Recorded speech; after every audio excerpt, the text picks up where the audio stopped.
La justice qui, rappelons-le, regorge de nos magistrats intègres, soucieux du devenir de la famille judiciaire et pour lesquels le changement de la justice ne doit nullement être un vain mot.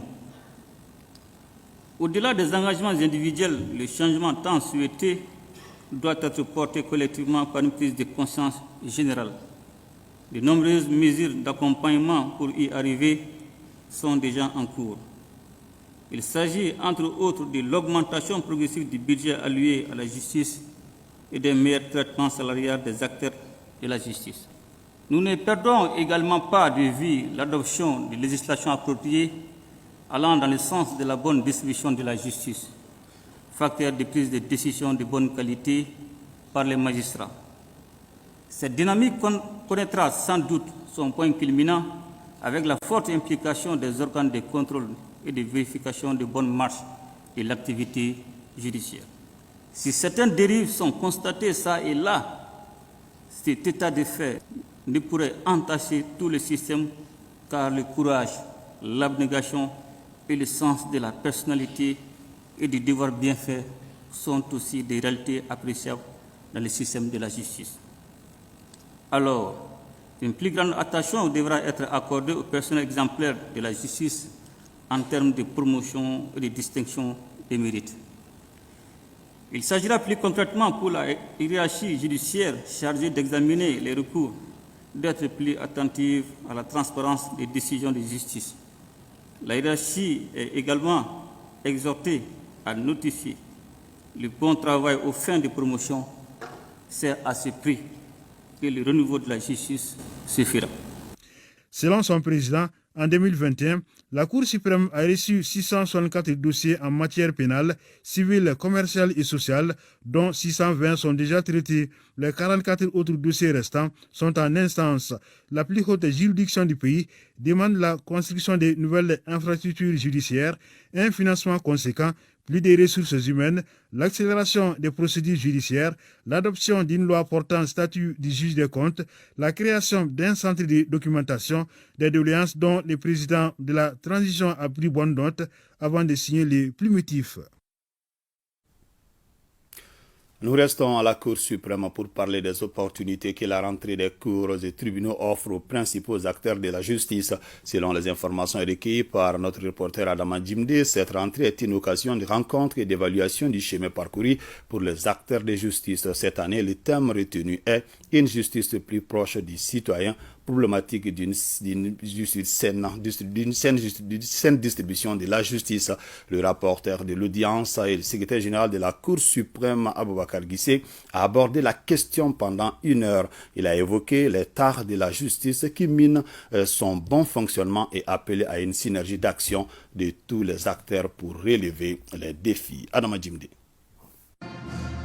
L'audience solennelle de la rentrée des cours et tribunaux marque le démarrage officiel des activités des différentes juridictions au titre de l'année 2022-2023.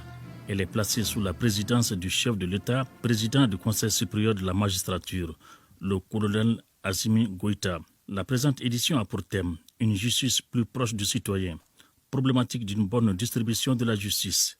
Ce thème s'inscrit dans la dynamique d'un engagement volontariste des autorités de la transition à aller dans le sens d'un changement de comportement. Il est donc impératif de veiller à ce que la justice soit plus proche du justiciable. Le rapporteur de l'audience, non moins secrétaire général de la Cour suprême, est rentré avec une série de questions-réponses qui minent la justice. La distribution de la justice aux citoyens maliens se fait-elle conformément aux exigences susmentionnées? La justice est-elle proche du citoyen malien? Les citoyens maliens comprennent-ils sa justice? Les citoyens maliens est-il satisfait de la distribution de sa justice? Les citoyens maliens se retrouvent-ils à travers sa justice? Si oui, que faut-il améliorer davantage dans le système? Sinon, qu'est-ce qui ne marche pas convenablement dans la justice malienne? À quel point précis la justice ne fonctionne pas correctement? À cause de qui ça ne fonctionne pas?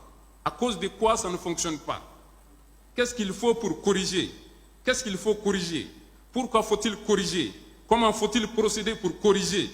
Qu'est-ce qu'il faut corriger? Enfin, nos minutieuses investigations tendant à répondre à ces nombreuses interrogations nous ont révélé en toute objectivité que les différents régimes du Mali ont tous œuvré pour la bonne distribution de la justice.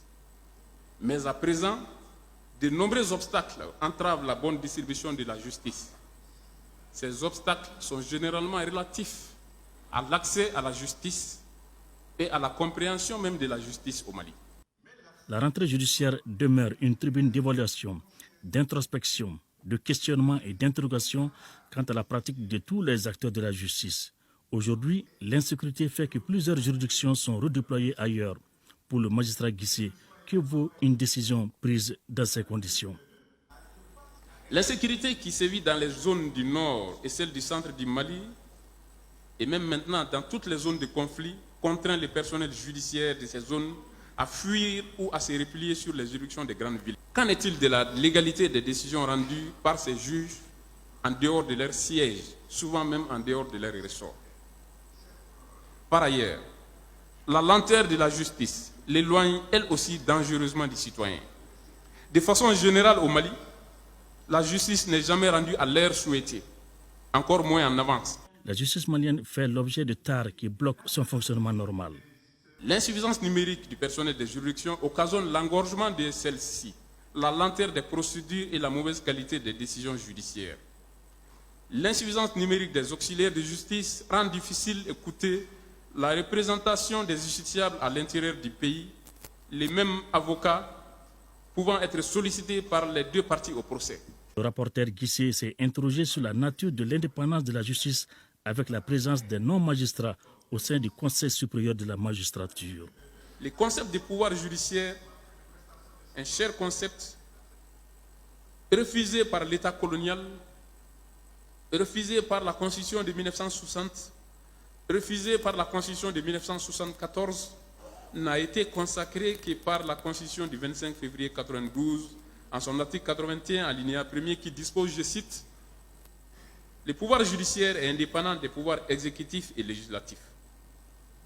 Cet acquis ne saurait être remis en cause par l'actuel avant-projet de constitution qui prévoit l'ouverture du Conseil supérieur de la magistrature à des personnes extérieures à la magistrature. » Cette audience s'est déroulée en présence du Premier ministre par intérim, le colonel Abdoulaye Maïga, du président du CNT, colonel Malik Diaw, et celui du Haut Conseil des collectivités, Mamadou Satigi Diakité, et autres diplomates accrédités dans notre pays.